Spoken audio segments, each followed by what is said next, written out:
It is currently the 7th of March, 2020, approximately 9 a.m, and this is Justin's Weekly Wrap-Up. Today, I'll be drinking Wakey Wakey from T2. So for my self-development challenge last month, I was looking to get to bed by 11 p.m. every night. So on average, I got to bed at 11:50 p.m. And on the nights that I did actually get to bed by 11 or before 11, I found that my energy levels and mood the next day were really, really good. Like I felt like I had so much energy and motivation to do anything and be really engaging in social interactions.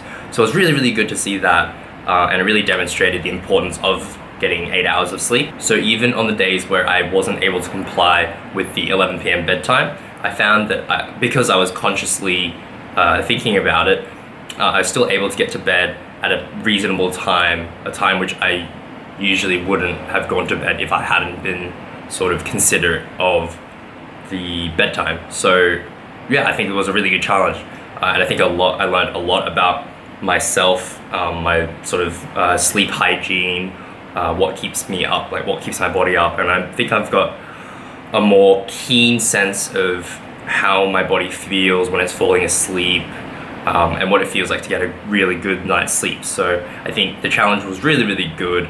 I learned a lot, and I'm really, really happy I did it. So if anyone is considering trying to sleep early, I would highly recommend giving it a go, because it gives you a really new perspective on what's sort of possible if you are sort of a night owl type person.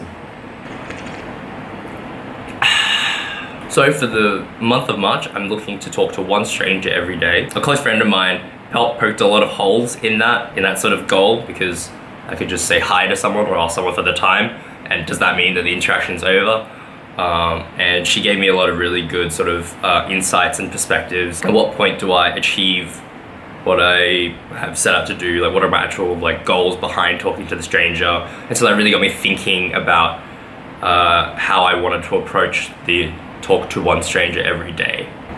So I wanted to use the first week to sort of gauge and test out different rules and criteria for achieving the talking to one stranger. The two main rules that I come up with was it can't be directly related to work, so I can't just be serving someone at the counter, and it can't be directly related to university, so like let's say icebreakers in the first couple of weeks of university. Like it needs to actually be my own intention and drive leading me to start a conversation with someone else. So those were my initial rules. So in the first week, I managed to talk to 3 different people on my own accord, kind of.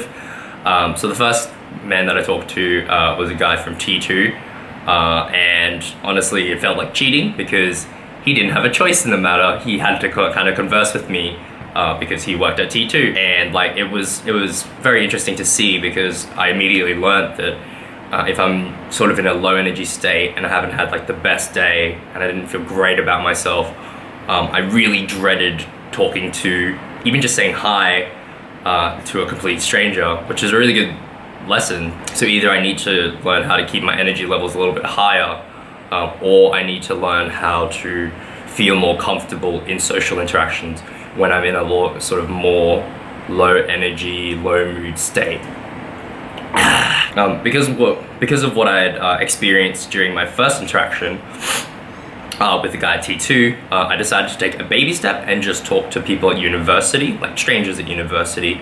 I think that'd be easier and more comfortable for me, just because it should be easier for me to relate to these people, as we're both studying at university, we should be around the same age. That was very true. The first guy, I was walking from the car park to a class, and we were just in the elevator together, and I was like, oh hey, and he was a bit like taken aback initially, I think, because it's so strange for people to talk to other people that they don't know, but like he was actually quite charismatic, and like he switched on real quick, and we just started conversing about university and like how our day was going. Nothing too crazy, just pleasantries, which seemed quite easy. So that might also be something that I think about, whether I want to like sort of go deep, or whether is that even necessary for this challenge. Again, I think I need to sort of nail down exactly what I want from these interactions. Yeah. So my third interaction was with a guy in one of my tutorials, and it kind of felt like cheating again, because he technically started the interaction. I had just finished doing a part of a worksheet and he was like, oh hey, you've done this thing, and I was like, yes, I've done this thing, and then we just started chatting. Yeah, we were just talking about, again, the degree and like how we were going and like where we came from in life, what we wanted to do for our big project. Nothing too tedious, nothing too wild. Didn't learn too much from that interaction, not related to anything about myself, at least. So after the initial experimental week, I now have 4 different benchmarks that I could potentially use. So one of the potential goals that I can have for the social interaction is to find out something personal about them. It's good because it'll push me outside the comforts of just simple pleasantries and actually having to build rapport and comfortability with the person in order to just sort of dig deep. What defines personal? Maybe they're just a really open person. It's kind of, yeah, I think that's a bit of a hard one to judge. So my second and third goals are pretty similar, making them laugh and making their day. I think making them laugh isn't too hard to gauge, whether I've succeeded or not, but making their day is pretty tricky, and I don't know if that necessarily aligns with the goals of just developing the social skills, which is kind of what I want to do. So the fourth one that I had an idea for is to have a list of specific skills that I want to, like social skills that I want to practice. So while it's sort of more intricate than the other ones, I think because it has little subtasks, it almost makes it more quantifiable, as I can be like, I did this, didn't do this. So for the next interaction, work on that. So the specific skills that I was considering is to, one, prioritize humor in social interactions, because I find that I tend to be very clinical, because I'm quite a logical person. So I'll tend to be like, if someone asks me a question, I'll answer in the most logical way. But people who are more humorous and people who are more enjoyable to talk to are the ones that sort of joke around and kid and just say silly, dumb things. So I think prioritizing humor is a really good one for myself. The second one is eye contact while talking. I think I struggle to give people the necessary eye contact, especially when I'm talking. That's the big one. When I'm talking, I really struggle to give eye contact.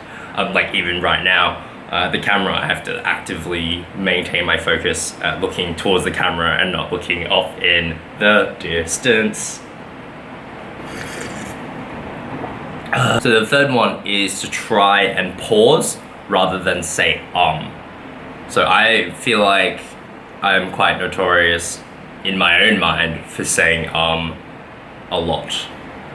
And I think it's better if you leave a pause rather than saying I don't know, it's just something that I've seen myself do a lot, and I've seen other better conversationalists, speakers, they leave pauses rather than saying so that could be a good one as well. I think hand gestures are another one that I could really use. When I'm in normal regular conversation and not recording a vlog, I'll tend not to move my hands a lot, or I'll just like lean, or like cross my arms, or like, I don't know, anything, or fidget, or like twiddle my thumbs, or just fucking, you know, just anything, yeah, that's not really adding to the conversation at all. Hand gestures aren't necessarily, don't add that much to what you're saying necessarily compared to like the other ones. I think the other ones are a bit more sort of core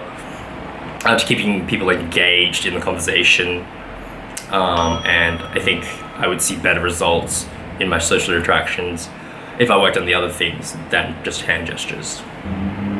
And the fifth and final skill that I was considering to work on is tone, cadence, and volume. I'll be concentrating and thinking too much about what I want to say that I'll end up talking in a really monotonous way, which again is not conducive for being engaging, being charismatic, all of that sort of thing. So I think that's also a really big one for me.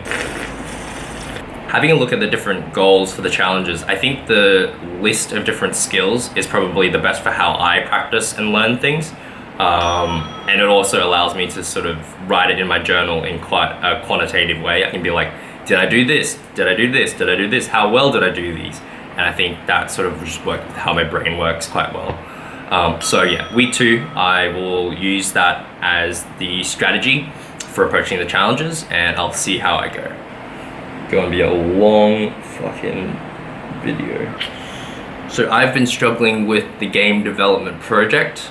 I've been really finding it hard to find time to do anything for it. My next step in the process is to design out the entire game, figure out exactly what I need for the just like the minimum viable product, plan out a timeline for that over from now until the middle of the year.